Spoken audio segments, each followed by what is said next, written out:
একটি শহরে থাকতো দুই বন্ধু, অমল ও বিমল। তবে একজন মনে করত ভাগ্যই বড়, আর একজন ভাবত অর্থ। এই নিয়ে মাঝে মধ্যেই তাদের মধ্যে নানা কথা কাটাকাটি চলত। একদিন, আমাদের এই তর্কের একটা মীমাংসা দরকার। বেশ তো, একজন গরিব ব্যবসায়ীকে কিছু অর্থ দিয়ে দেখি কি হয়। কিছু দূর যেতেই তারা দেখতে পায় শালু তার ছোট জীর্ণ দোকানে বসে। ভাই শালু, তুমি কতদিন থেকে দোকান চালাচ্ছ? তা বছর 10। 10 বছর হয়ে গেল, তবু দোকানটা আর কোনো উন্নতি করতে পারলে না, কেন বলো তো?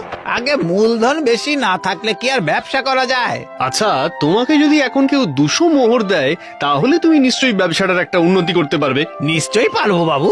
বেশ, আমি তোমাকে 200 মোহর দিচ্ছি। মাস 3 পরে আসবো, দেখবো তুমি কেমন উন্নতি করেছো। কেমন? আগে বাবু।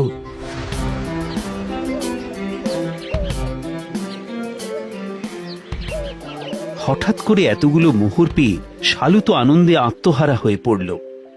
এতগুলো মোহর তো আর একসঙ্গে লাগবে না। 10টা দিয়ে কিছু মালপত্র কিনবো, বাকি মোহরগুলো কোথায় রাখবো? বাড়িতে রাখাটা নিরাপদ নয়। অনেক ভেবে চিনতে সে একটা উপায় বার করলো। 10টা মোহর পকেটে রেখে বাকি মোহর নিজের মাথার পাগড়ির মধ্যে সেলাই করে রেখে দিল। এবার সে ভাবল, অনেকদিন মাছ খাই না, আজ ভালো মাছ কিনে নিয়ে যাই, বউও খুশি হবে। বাজার থেকে মাছ কিনে যেই না রওনা হলো, অমনি একটা বিরাট চিল তার মাছের ঠোঁয়া ছো মেরে নিয়ে গেল। আচমকা চিলের আক্রমণে তার মাথার পাগড়ি রাস্তায় পড়ে গেল। অমনি আরেকটা চিল এসে তার পাগড়িটা রাস্তা থেকে তুলে নিয়ে উড়ে চলে গেল। গেল গেল গেল গেল গেল। হায় হায় হায় হায় হায়, আমার মোহরের পাগড়ি।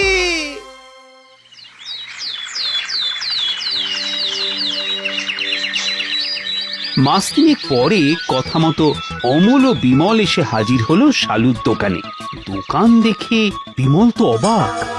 কি ব্যাপার শালু, তুমি তো সেই একই অবস্থার মধ্যে আছো দেখছি। কতগুলো মোহর দিলাম, কি করলে? শালু দুঃখ ও সংকোচের সঙ্গে পুরো ঘটনাটা খুলে বলল।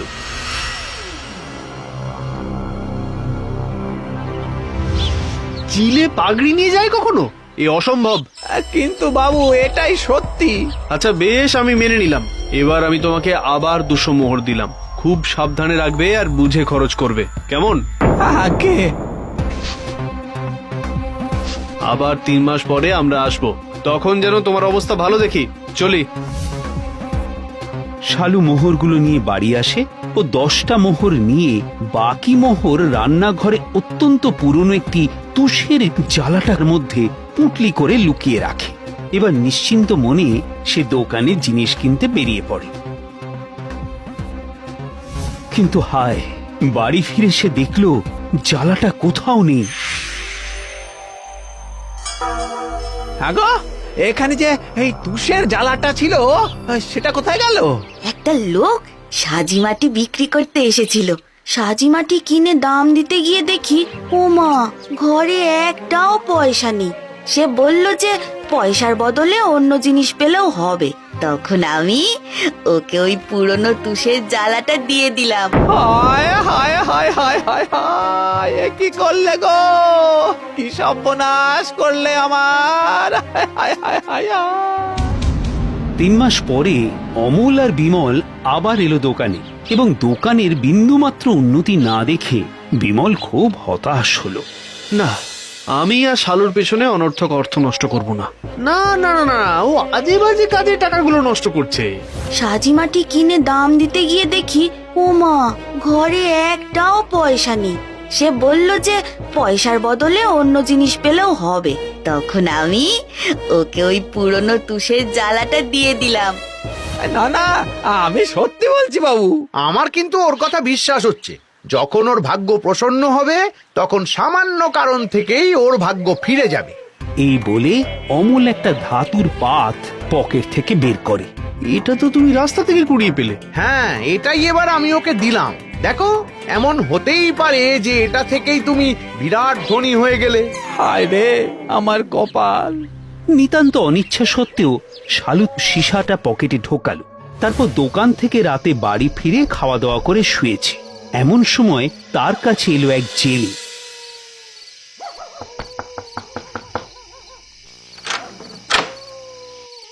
ভাই শালু, তোমার ঘরে এক টুকরো শীষে হবে? কাল ভোরে মাছ ধরতে বেরোবো, জালটা ছিঁড়েছে, মেরামত করতে হবে। শালুর অমলের দেওয়া শীষের কথাটা মনে পড়ল। সে ঘরে গিয়ে জামার পকেট থেকে সেটা বার করে জেলের হাতে দিল। হে, বড় উপকার করলে ভাই। আমি কথা দিচ্ছি, আমার জালে প্রথম যে মাছটি ধরা পড়বে তা তোমাকে উপহার দেব। চলি, হ্যাঁ? পরদিন বিকেলে শালু যখন দোকানে জেলে একটা বড় মাছ দিয়ে যায়, মাছ কেটে দুফাঁক করতেই ঠক করে মাটিতে পড়ল এক বিরাট আকারের উজ্জ্বল হিরে। ওমা, কি সুন্দর দেখতে একটা কাঁচের টুকরো। শালুর ছেলে সেই কাঁচ নিয়ে খেলতে শুরু করলো। আরে শোনো না, আজ মাছ কাটতে গিয়ে মাছের পেট থেকে একটা কাঁচের টুকরো বেরিয়েছে। এই দেখো, এই যে। শালুর বাড়ির পাশেই থাকতো এক জহুরি পরিবার। পরদিন রাস্তা দিয়ে জহুরি যেতে গিয়ে তার চোখে পড়ে শালুর ছেলের হাতে সেই কাঁচ। এ তো হিরে। এই যে বাবা বিলু, তোমার হাতের ওই কাঁচটা আমায় দেবে? তোমায় আমি খেলনা দেব। না, এটা আমি দেব না। কি হলো দেখো না বাবা, আমার এই পাথরটা এই কাকুটা নিয়ে নিতে চাইছে। না না, এমনি নেব না, 50টা মোহর দেব। একটা কাঁচের টুকরোর দাম 50 মোহর? কিন্তু জহুরির চোখ, ওরা হিরে মণিমুক্ত নিয়ে কাজ করে, তবে কি? কি গো, কি ভাবছো? হ্যাঁ, বলছি না গো, 50 মোহরে আমি এটা বেচবো না। আচ্ছা আচ্ছা আচ্ছা, 200 মোহর চলবে? হ্যাঁ, এক লাফে 50 থেকে 200, তার মানে এটা বহু মূল্যবান পাথর। না না, ও দামেও দেব না। 500? না গো, 1 লক্ষ মোহর পেলে দিতে পারি। 1 লক্ষ মোহর? দেখো হে, ওটার দাম 70,000 মোহরের বেশি হবে না। দেবে তো দাও, নইলে থাক, আমি চলি। বেশ, রাজি রাজি, তবে নগদ দিতে হবে এক্ষুনি। আনছি আনছি আনছি। ভাগ্য ভাগ্য। ঠিক 3 মাস পর আবার অমল আর বিমল আসে। দেখতে পায় বিরাট দড়ির দোকান, অনেক কর্মচারী। তার একজনকে ডেকে অমল বলে, এই, এটাই কি শালুর দোকান? আগে হ্যাঁ।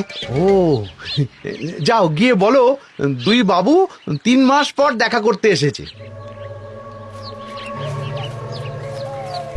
ব্যবসায়ী শালু বেরিয়ে আসে।